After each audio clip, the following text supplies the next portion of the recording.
सोमवती अमावस्या की पौराणिक एवं प्रचलित कथा। एक ब्राह्मण परिवार जिसमें एक व्यक्ति अपनी पत्नी और बेटी के साथ रहता था। 3 सदस्यों का यह ब्राह्मण परिवार बहुत ही गरीब था। जैसे जैसे समय चल रहा था और समय के साथ उसकी बेटी में सभी स्त्रीयोचित गुणों के विकास के साथ ही उम्र भी बढ़ती जा रही थी। उसकी बेटी संस्कारी और गुणवान होने के साथ दिखने में भी बहुत सुंदर थी। अब समय आ गया था उसके विवाह का, लेकिन परिवार अपनी गरीबी के कारण उसका विवाह करने में समर्थ नहीं था।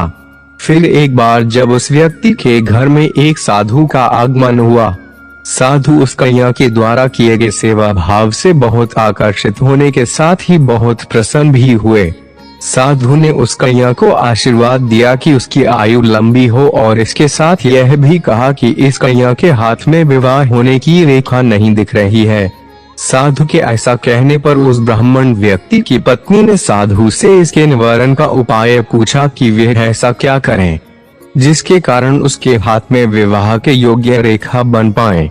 ऐसा कहने पर साधु ने कुछ समय के लिए विचार किया और बाद में अपनी अंतर्दृष्टि से ध्यान किया और बताया कि यहाँ से कुछ ही दूरी पर एक गांव स्थित है, जहाँ पर धोबिन जाति की सोना नाम की महिला अपने बेटे और बहू के साथ में रहती है।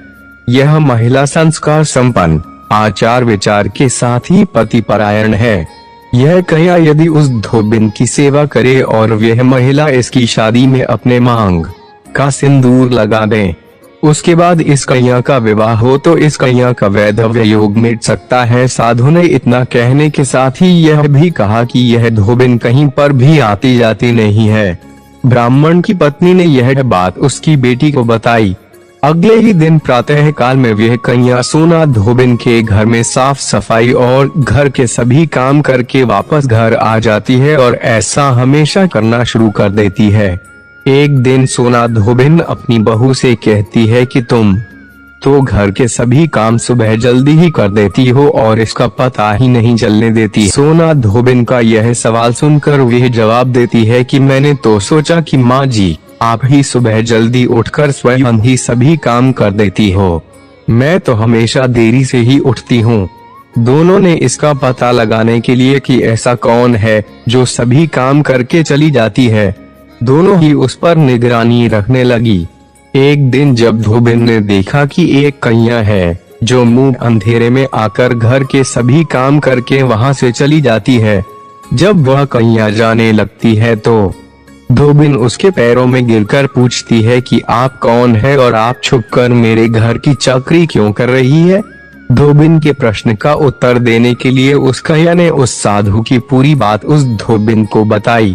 पति परायण होने के कारण उस धोबिन में बहुत तेज था, इसके लिए वह सहमत हो गई। उस समय सोना धोबिन का पति स्वस्थ नहीं था, इसलिए उसने अपनी बहू से कहा कि वे उसके पति का ध्यान रखे जब तक वे वापस ना आ जाएं। धोबिन और वह कन्या वहां से ब्राह्मण के घर आ जाते हैं। वहां पर जैसे ही सोना धोबिन उस कन्या की मांग में अपना सिंदूर लगाती है, धोबिन का पति मर जाता है।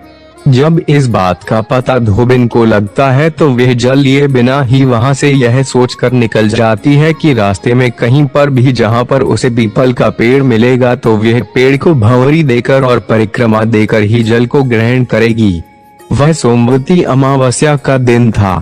हुए पकवान जो कि उसे उस ब्राह्मण के घर से मिले थे, उसकी जगह पर उसने ईंट के टुकड़ों से 108 बार भंवरी और 108 बार पीपल के पेड़ की परिक्रमा देकर जल को ग्रहण किया।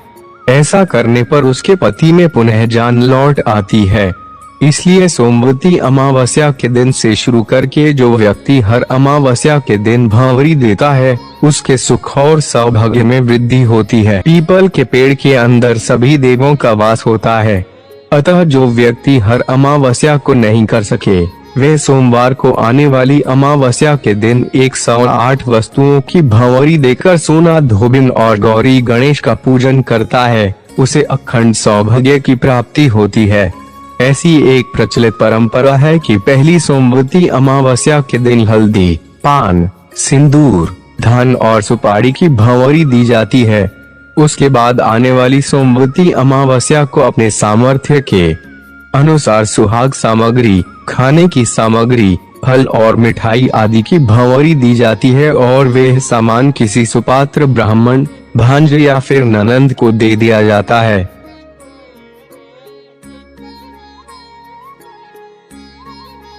जय श्री महाकाल। अगर वीडियो पसंद आया हो तो हमारे चैनल को सब्सक्राइब कर ले। धन्यवाद।